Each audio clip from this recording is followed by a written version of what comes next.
my rules. Big moves.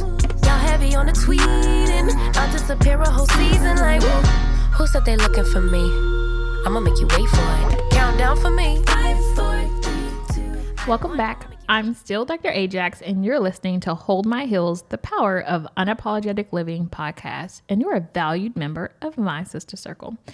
I'd like to start off by saying that the Jezebel stereotype is my absolute favorite to discuss and the scariest in my opinion, probably because it is what I am most typecast as, and people think that it hurts my feelings, and it doesn't at all. It lets me know that when all else fails people, like the only thing they have to say about me is, oh, you're pretty and you're sexy, and that's all she's got. And I'm like, hey. But anyway, so I want everybody to understand that this is who I am, but baby, I got letters in the front and the back of my name, and nobody can take those from me. So you can think what you want to think about me, and that's cool. I would also like to, so I'm recording this episode the weekend that K-Dot obliterated Drake, and I really want us to think about how Black women's bodies are being used to fuel this war. I want you to notice how no big rat man has ever like pointed at Drake and been like, you're a pedophile and you're a predator and you're a misogynist, until right now when he was like, I'm getting ready to let you have it completely and utterly and like call you to the carpet. But before now, it was just kikis and giggles, right? And so I need us to really and truly think about how Black women and children are not a hot bar on a diss track. Like, that is not who we are. And I want people to remember that while Kendrick definitely is saying some powerful things and bringing things to the forefront, he got his own problems too. So it's a lot of rocks being thrown from glass houses. And I need both of them to sit down and self-reflect and go after each other all the time. Don't just save your how dare you not take care of women to when you want to reduce me down to chopping me at the knees. So that's my little take on the rap beef. I absolutely love it because hate Drake. But you know, I think it's time that he's gotten his comeuppance. And I think that, you know, what Kendrick has highlighted to the world is absolutely true about him, but it should have been highlighted and supported when Black women were saying it, months and years ago, as we saw what he was doing, because he has not tried to hide the fact that he's definitely a pedophile and a groomer. So that's just my opinion. It's an accusation allegedly, so that I don't get sued, because wouldn't it be just so random if Drake got like so sad that Kendrick beat him up verbally that he comes after me on my little bitty podcast? Y'all don't tell Drake I said it about him, okay? Because I don't want that smoke. And I'm definitely like bar for bar. I think me and Kendrick can like hold the same ground. Not really, but I just want Drake to be afraid a little bit. All right. Now, today's episode is the final installment of the 5 ways that Black women are stereotyped and how stereotype threat impacts us as we lead, live, and love in this crazy hostile world. If this is the first episode you've caught, go back and listen to Get Big, No Magic Needed. It's Dr. Jackson, Cause You're Nasty, A House Divided, and Get Off My Teat to catch up. Now, I originally told you that I wasn't going to add this to the series on stereotype threat because I wanted to do a longer series on it. So this is going to leave you wanting more, and it's coming. But I want you to understand that I'm not getting deep into the research on this one, because I feel like this in itself is probably a 4 or 5 part series, because there's so much to dissect about how Black women's bodies are used for control, and the way that we are sexualized in the media, in everyday life. So I want to provide more for this, and also because it is a little close to home for me. So this is one of my lived experiences that I will share with you, and I just want you to understand that you are probably going to leave here wanting a little bit more. And I promise you, I'm going to bring the fire. Now, I want you to understand that my daddy was a drug dealing pimp. It was the 70s, 80s, and 90s, and he's dead. So let's forgive him. A moment of rest from my daddy. But he was a misogynist and a feminist. And I know you're going to ask me how my dad could both uphold systemic racism through the idea of a deep-seated prejudice against women, which manifest as discrimination, hostility, or ingrained biases that devalue and subjugate Williams. I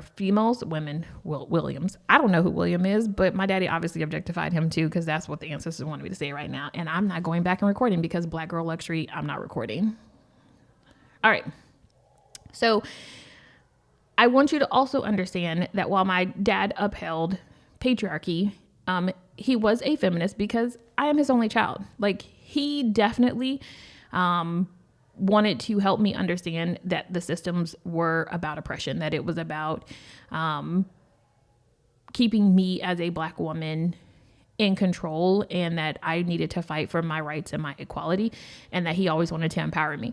And I know that you're asking, like, how did he do this while simultaneously uplifting you as a Black woman, but being a pimp? Well, it's a tale as old as time. A pimp has a daughter and doesn't want that karma he's sending out into the world onto his only daughter. And I really feel like that is where he was coming from in the majority of my life. He passed away when I was 13, and he spent the majority of my life in prison. When he was not in prison, my dad was a fantastic father to me and a horrible man to my mother and most women. And while he definitely had extreme flaws, I still loved him for the father that he was to me, but I could definitely see how he was detrimental to women, and how he used the stereotype of Jezebel to make money to take care of me, which is sad and I absolutely hate. And it's something that I have to own as his daughter in a way that I understand that I have benefited from his misogyny. Now, it's not my fault, as Master P said, and I do not take ownership of it, but I acknowledge it. And I think that that's some place that sometimes we forget to think about. And I will say this, like, I believe that some part of the reason why I am totally okay with people thinking that I'm a Jezebel is because, I grew up around women who were sex workers, women who were taking ownership of their bodies in some ways. And my dad definitely instilled in me that a woman's power comes from femininity and comes from her ability to use her essence in order to get the things that she wants. And so now this I believe that the Jezebel stereotype is definitely damning. It comes from a place where, women are harmed both physically and mentally. And when I say harmed, I mean ranging from being assaulted verbally or physically or sexually because somebody thinks that the way that you present to the world is their invitation to harm you, or from people who speak ill about you without knowing who you are, who look at you and cast this idea of you that, you're this or you're that. And it's absolutely sickening. And, it has its unfortunate place in this world. And while I, deal with this stereotype through sarcasm and humor and playing into it a little bit, I want you to understand that I do a lot of therapy around this trauma because it really helps me navigate the icks that come with it on a daily basis. But I have come to the place where I will not allow any human to reduce me to the anatomical pieces of my body or the power of my loin. And I hope that at the end of the future series that I do, other women can take control of this negative stereotype of Black women being hypersexual or promiscuous and turn it around to just be, this is who, if I want to be a woman who takes pride in what I look like or how I feel about this world or who I want to be with intimately, that's my business. And that is my ultimate goal, is for people to just be able to be their authentic selves all the time.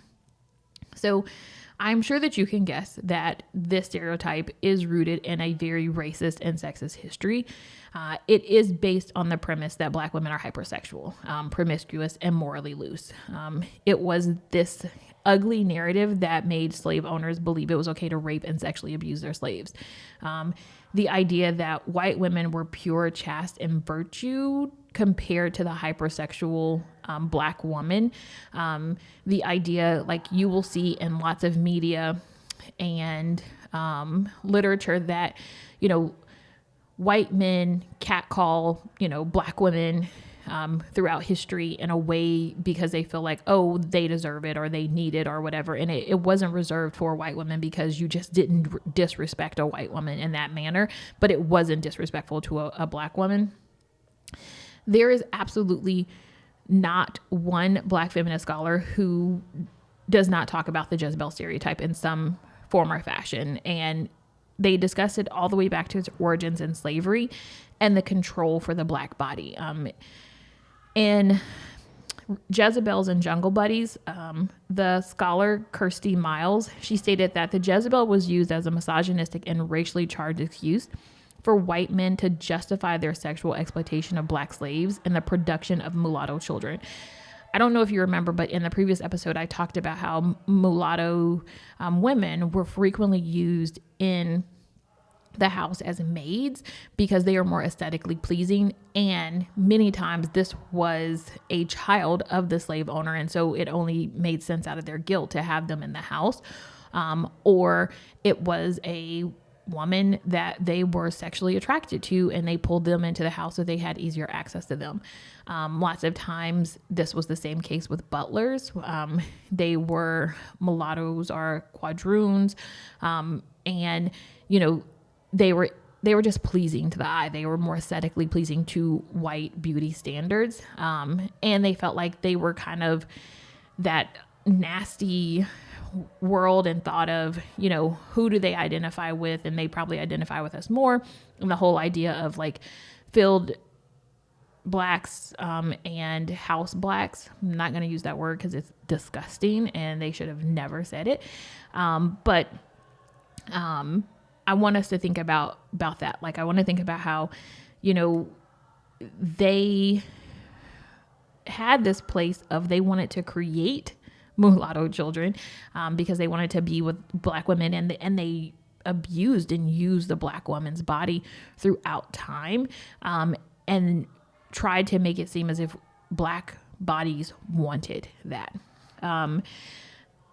But this did not start during slavery. Like when we got to the American colonies, this started in the transcontinental like crossing. These men, that's how they tortured enslaved African women. That's how they controlled them. They stripped them of their clothing and they had them walk around because they were supposed to be pleasing to the eye. And it happened through Jim Crow, all the way until today. And it spurred the idea that you can't be raped because you wanted it, or you can't be raped if you orgasm from it, because obviously that's what you wanted. And that's why a lot of, you know, people, and I will say this, pretty privilege also comes into play in this, because, you know, it's about this idea of you look a certain way, so you obviously you wanted it, which is a nasty thing that some people think. And I won't say man, because we know that you can be raped by both men and women, and sexually abused by both parties. This was discussed even more in Shirley Ann Tate's book entitled Black Women's Bodies and the Nation, which Race, Gender, and Culture. She wrote this book in 2015, which continued to highlight how the black female body is used to demoralize them. So I want you to think about the video vixen. I want you to think about the BBL body. I want you to think about the way that black women, our features have been used as the epitome of sexuality. And we will take a quick moment to remember Saartjie Baartman, who, if you're not familiar, she was exhibited in Europe during the early 19th century due to her physical features. Like, she had a big butt and she had enlarged genitalia. And so she was basically paraded around European audiences, you know, as this object of, you know, oh, this is what Black women look like. This is how their bodies are. And because her genitalia is enlarged means that she wants sex more often and she gets pleasure out of sex more often, where lots of times it was this also idea that white women did not have pleasure in having sex. And so it wasn't, that's why, white men went outside of that marriage to do that, which I think is absolutely bananas and bonkers. And the way that people justify mistreatment and systemic racism is atrocious at times. And, these people basically made money off of her body and made money off of portraying this stereotypical desire that they had, and continue to push it as, not only is the Black women sexually exotic, they're also inferior because of their desire to have sex all the time. So I want us to take a quick moment to remember her and remember the harm that was bestowed upon her for just living, for just being born and just having a shape and a body, and people taking advantage of that. Now, I want us to think about what happened this weekend. I want you to think about the fact that 2 country artists had Sexy Red come on stage and shake her tail in front of an audience of white people. She did not have an instrument. She did not have a microphone. She didn't rap. She didn't sing. All she did was came out, bent over and towards the audience and twerked. But yet they don't feel that Beyonce belongs in country. And I want us to think about why. I want us to think about why it was totally okay to have a Black woman come out and objectify her, but it wasn't okay to have a Black woman come out and uplift who she is as a Black woman. And I will say this, I want you to understand it and I want you to hear me well. I am so glad that Sexy is getting all her coins. Get every coin. Every coin that's going, coins rain down on you. Like praises, like manna from heaven. I hope that every dollar that she is going to get, she gets, because reparations. I just want us to understand that there's always a rationale and reason behind it. And I want us to be able to see the systemic practices that are in play as we notice these things that are happening. So we're going to get into the lived experience now, because I told you that I wasn't going to be heavy on the research this time, because I am going to break this down even further so that you can get an idea of how the Jezebel portrayal is pushed in modern media and in the workplace and in a lot of spaces that we are in. So if I had $1 for every time a man that I'd never be interested in has lied on me, or even men that have been interested in me and I've been interested in them have lied in regards to me desiring him, I would be a multi-thousandaire. But if we combine that money with the money I'd get if we added the number of times that women have lied on me in regards to who I'm sleeping with or how I've slept my way to the top, I'd have more money than Beyonce and Mark Zuckerberg combined. Okay. Some of the biggest harm I have ever experienced as a woman, especially in the workplace, is by other women being like, she only got to where she is because she slept with A, B, and C. And I would just like for us to take a moment to be so for real right now. I am not very high up in the world that I work in, but if I was throwing it back, I would be a lot further. I want y'all to know that, because I am goal driven and I am all about making sure that I'm the best at what I do. So if I was sleeping my way to the top, I'd be at the top. Okay. I'd be at the top. I would not be where I'm at. Okay. I just need us all to understand that and be so for real. Okay. Thanks. Now, for those of you who don't know, I work in a male-dominated field. And that typically means that not only am I one of the only women in the room, I'm also usually the only Black person in the room. Sometimes the only Black woman, sometimes there are Black men there. But usually I'm one of a few women. And I am typically one of the only female facing women, meaning that I have a more traditional self-identity in womanhood. Like, I am the stereotypical pencil skirt, heels, bodysuit, like I do not wear a blazer. Y'all know that but I'll have like a button down shirt on. I am okay with me because the body is tea. Okay. The body is tea. All right. Face on 10, waist on 3. I'm just kidding. It's not. Y'all pray for me so I can stop eating Haagen-Dazs ice cream every night. Cause the waist is not on 3, but the face is on 10 and the body is still tea. But I have fought for this confidence my entire life. I have always fought with the fact that I am busty and I am leggy, and I am just now getting to the point where I'm okay with that, where I am confident in who I bring to the table. And you can't shame me for that. And you can't call me a fast tail girl no more because it don't matter. Like, you gonna call me names anyway, but who I wake up to every day, I'm okay with that. And if you're jealous of the body, I can give you the number of the doctor. Okay. Cause sis, definitely, I have work. Okay. Tummy tuck. Let's do it. Like, you gave birth to them kids, get a tummy tuck. Promise you, love it here. You've earned it and you deserve it because you're a great mom. And it's Mother's Day. Mother's Day just came. Tell them people, don't give you nothing else. You want money for the doctor. But let me get back to why we came here. So sometimes my outer appearance makes men think that they can be cute with me, despite the fact that my face always looks like I am wholly unimpressed and I am willing to drag a man for filth when he tries to act like I'm not an expert in my field, because I work really hard to be an expert in my field.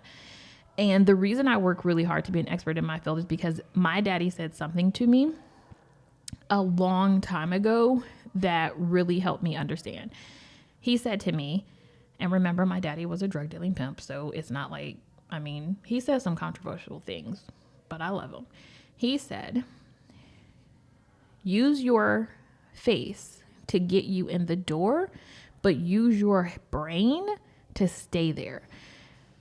You have to use everything God gave you to get where you want to be, but that doesn't mean that you compromise your integrity or who you are. And I love that. I love that for me because my dad was real with me. He kept it 100, and I appreciate that. And so now I always get tickled when men decide that they are going to either try it, meaning they like push the boundaries of sexual harassment, because I can handle a compliment. What I can't handle is you being mannish and disrespectful, and I'll typically call you on it. And when I don't call you on it, what I will do is I'll give you a look that says, go straight to hell. Immediately. Like, burst into flames and then go. Because bad behavior is never rewarded. Now, in the space that I work in, there was a man who has pretty much had the entire organization in a chokehold. Like, he is the Teflon Don. Like, nothing sticks to him. Like, he's a liar. He's a cheater. He is the worst kind of human. And when I say the worst kind of human, I mean, he does not care about the place that we work. He cares about himself. He cares about his mission. He doesn't even have a vision. He just has, the mission is to retire at any means, at all costs. It does not matter. He does not care. And he will lie to your face. He will lie on you. He will lie to you. He's just a liar. And when I went into this workspace, I knew that in order to infiltrate the area that he worked in, I had to dance with the devil, right? And I knew that in order to start to break the armor, I was gonna have to salsa, and I knew that this dance would cost me something, but I knew that ultimately this was the only way to break his hold. And one thing I can tell you about men who think that they have all of the power is they talk too much. They do. So it wasn't a month before this man had told me that he had cheated on his wife on several occasions. I caught him in lies. I caught him lying to other people. He told me he lied to other people. Like, so he showed who he was immediately, because one thing about a man who thinks he's in power, but he is not, he loves an attractive woman listening to him. You ain't even really got to listen. You just got to be in his presence, and he will spill all of the beans. He will give you the keys to the castle, because he thinks that he's showing you he's so big and bad, and you're going to want him. But he's a fool, because men who lead with their small brain instead of their big brain are easy targets. And so I remember going into the situation in this workspace with the idea of that this was war. So I went back to one of my favorite books, The Art of War, and I was like, okay, how do I plan this attack? Because I knew that I wasn't going to be able to win the war, but I could win enough battles and put enough chinks in his armor that it would start to crumble. Like, it would start to be able to move things, because I needed to get him to move out of the way for some things. I didn't need him to completely be gone. Now, would it be good if he had been completely gone? Absolutely, because, you know, sometimes people just need to leave. But in this case, I just need him to move a little bit. I need him to shake a little bit so I could bake a little bit. Now, I laid plans. And I assessed, you know, the tactical dispositions of him and his team. And I exploited the weak spots so that I could maneuver around this man. Like, I played the full on war game. And it worked in a lot of spaces. A lot of spaces people were able to be like, well, he says this, but she has receipts, because I am the queen of receipts. And you may not want to talk. You may not want to put it in email, but I do. And in certain cases, I will talk to you, and then when you leave, I will send you a nice little email that says, thank you for talking to me about bop, bop, bop. And I will send it to you.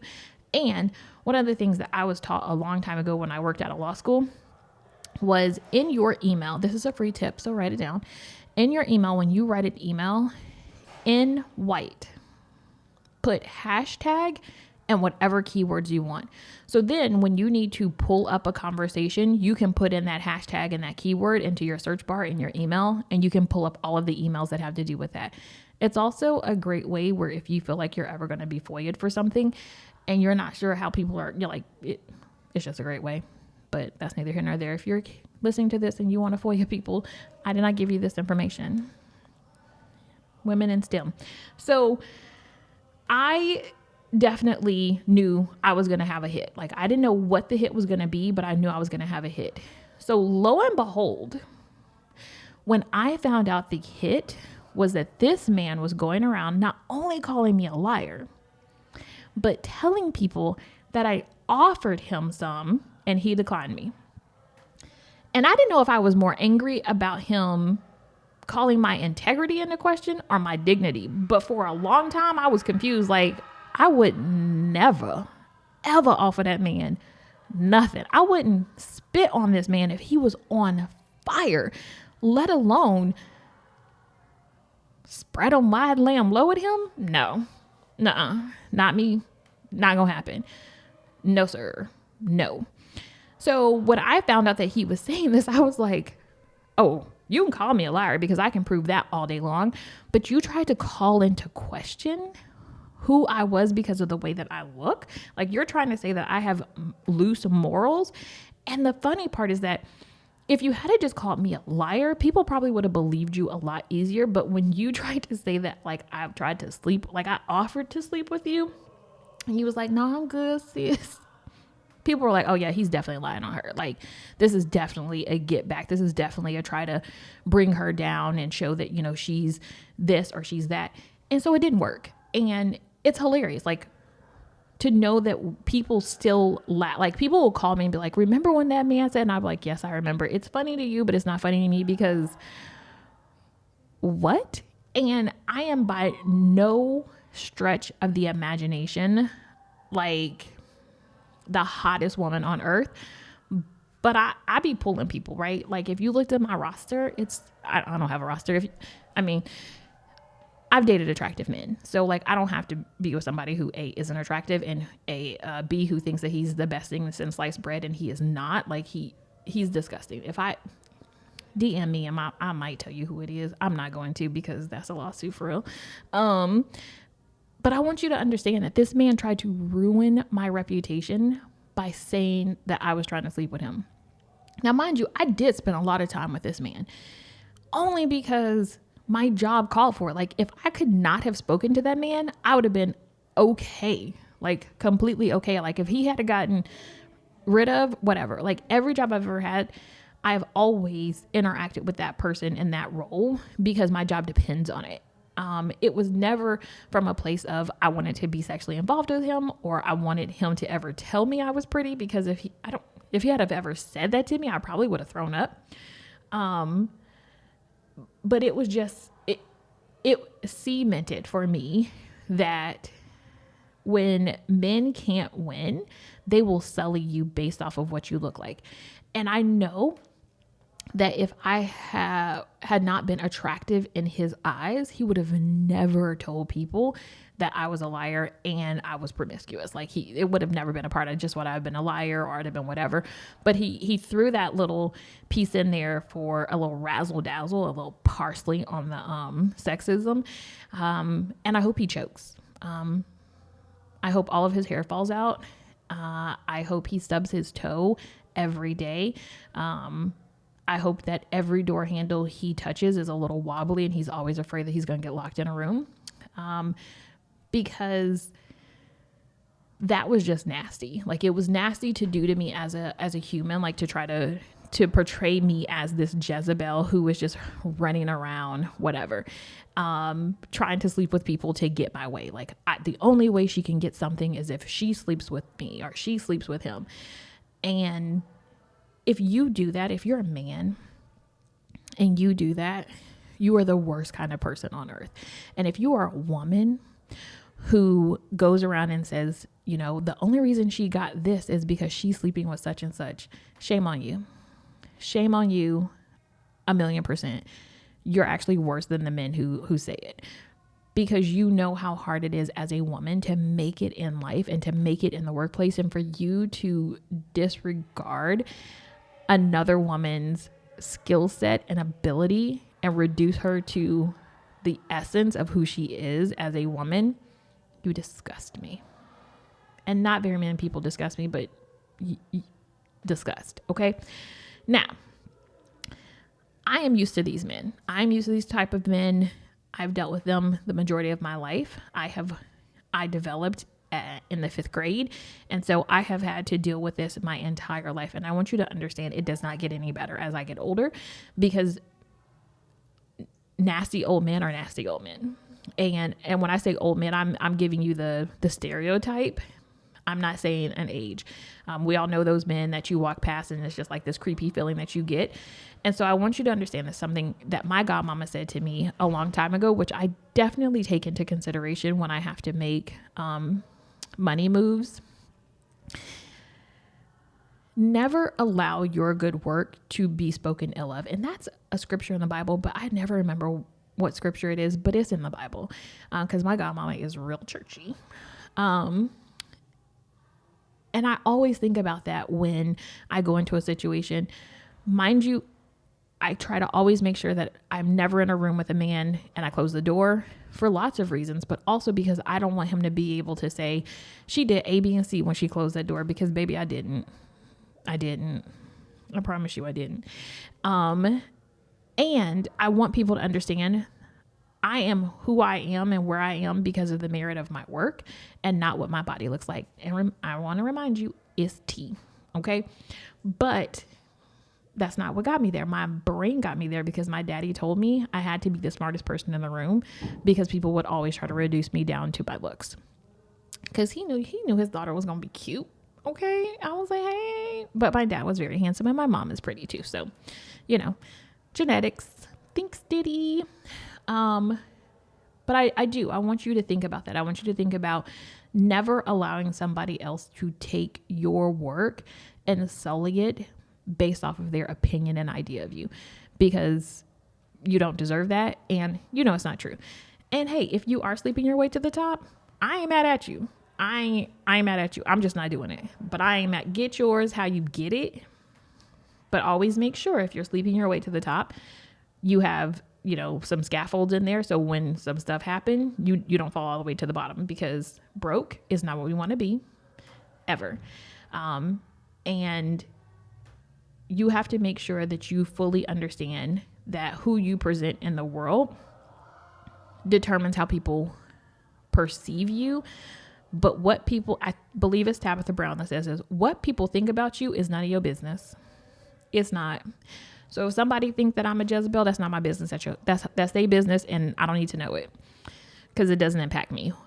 What I eat don't make you poop, and what you eat don't make me poop. So you can think I'm whatever you want to think I am, and you can try to project your insecurities onto me.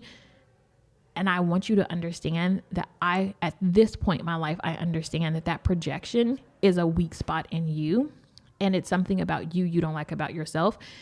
And it is your idea. And this idea of the Jezebel is that what I have seen from women is that if you looked like me, you would use what you think I have to get what you wanted.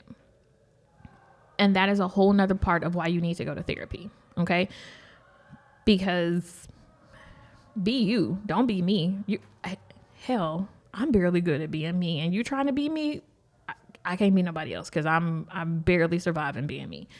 So as I told you before, The Color Purple was one of my favorite books and movies because of how it broke down each of the stereotypes that Black women have. But it really taught me that intimate love can be both romantic and platonic. And it has to be, you have to love yourself too. And I bring this up because in that book, each one of those women owned who they were in their own ways. And I think about Shug Avery, and I think about how she was portrayed as the Jezebel in that story. And she was just a woman who was carefree and was living her life and wasn't living in respectability politics, wasn't living in, I gotta be somebody's maid, I gotta be somebody's angry, bitter woman. I can be this sexual, romantic, soft woman without it meaning that I'm all these things. And I can own who I am. I can own my sexuality and being, in the book and in the movie, she was promiscuous and she was sexually liberated. So I love it for her. And I love that they were able to portray her in that way so that people could see it is okay to be sexual. It is okay to have ownership and over your body and who you are and who you present yourself as. And I want us to remember that not only did Shug have all of these people who did not love her for who she was, but a man ultimately did love her for who she was. And not only loved her, married her and took care of her. And allowed her to go back and pull those sisters that she had leaned on in her weakest moments up with her without any hesitation. So no matter what they try to cast at you, always remember, you do persevere and you do win. And, I hope that as you've learned about each one of these stereotype threats and the way that it impacts Black women, that you've also understood how we love each other and we will protect each other and we will fold in to heal one another. And I ultimately hope that as you see these stereotypes play out in the workplace and in the world, you feel empowered to say stop. You feel empowered to call the bad behavior to the carpet. You feel empowered to tell people to shut the hell up. I pray that you have that strength now. And I hope that as you are able to call others to the carpet and you're able to help one another and you're able to be real co-conspirators and allies with women who are going through these stereotypes, women, thems, and hims, I hope that you are able to release that in therapy with your therapist that you got from blackgirlstherapy.com, so that you are not carrying that weight around with you. So thank you for listening to the 5-part series. Thank you for listening to my lived experience. Thank you for rolling with me so far in these episodes. And I want you to remember that every step you take is truly a testament to your strength and your grace. Keep striding forward, hold your head up high, and never forget you've got someone to hold your heels when it's needed. I hope you conquer your world today. Until the next time, stay empowered, stay you, and slay in your own personal way. On my time.